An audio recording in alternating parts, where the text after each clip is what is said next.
Finally, it hit a point where I went out to the prayer garden and I just cried out to God with everything I had in me, everything. And I said, God, and I read Psalms 23 out loud. And I said, God, I don't know what's going on. I don't know what is real, what is not real. I don't know the thoughts I'm having, the anxiety, the depression, the fear.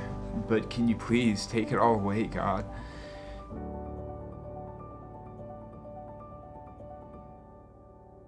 My junior year of high school, I was walked out of school in handcuffs for growing pot. Never met my real dad. Just, the feeling of knowing that somebody created you here on earth and then didn't want anything to do with you. Just that thought growing up just kind of develops into, so there's something wrong with myself, apparently, and therefore nobody's ever gonna wanna accept me.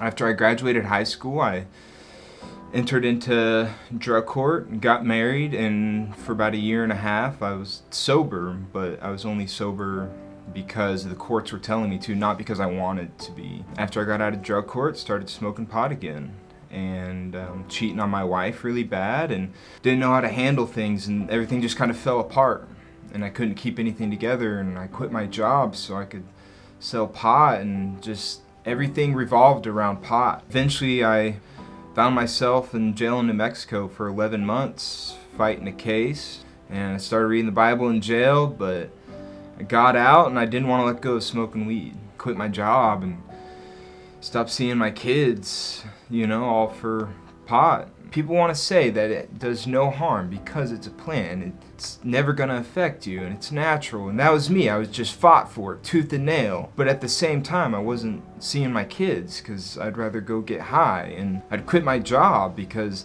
I'd rather go get high and didn't know where to turn. So I thought, I'm just going to move really far away and just start a new life, and I'm going to go to a state where I can grow pot and I can have as much of it as I want and nobody can bother me about it. So I did that and I went to Oregon.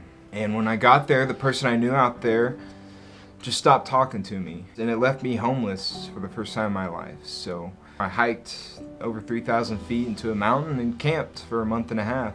Finally, I met a guy that got me a job on one of the hemp farms, and that's when I noticed I wasn't in the Bible Belt anymore. And what I didn't notice at the time is he was protecting me through all this. Finally, it dawned on me, and I said, what am I doing out here? I ran away from my family, my son, everything I've ever known for weed, for pot, and thing I realized was I had to quit smoking pot. So I did, and it was tough. But then a couple weeks after, I finally got the Greyhound ticket to come back here, and by that time my mom had told me about the restoration program. By the time I got back here, I didn't know where to turn. I didn't know what to do. Finally, it hit a point where I went out to the prayer garden and I just cried out to God with everything I had in me, everything. And I said, God, and I read Psalms 23 out loud. And I said, God, I don't know what's going on. I don't know what is real, what is not real. I don't know the thoughts I'm having, the anxiety, the depression, the fear, but can you please take it all away, God? And just like that, I felt the presence of God. He took that all away, and it was like the longest work week of your whole entire life, and you're so worn out, and your bones hurt, and your muscles hurt, and you're exhausted, and then you finally get to a bed that's like the most comfortable bed in the world. And that's what it felt like for me, is I finally just found comfort and peace and joy, and I think that was the moment of my salvation. After that, it was kind of like, okay, well, now I need to start putting pieces back together, whether it's through our counselor Kevin or somebody down at front at church praying that I had to confess to. Like, I would ask God to forgive me, but still, it would still just weigh me down and bear on me. And I had to go to somebody, and there's stuff that I haven't told anybody about ever that I've done, that I had to tell somebody.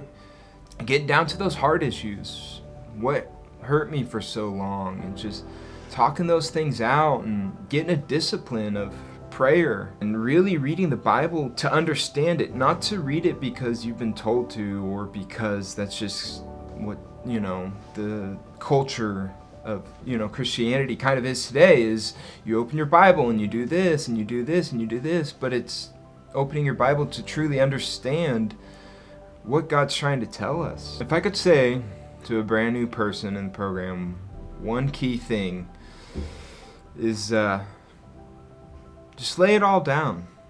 Just lay it all down to God and just cry out to Him and submit to Him and fully believe that He's going to take it from you.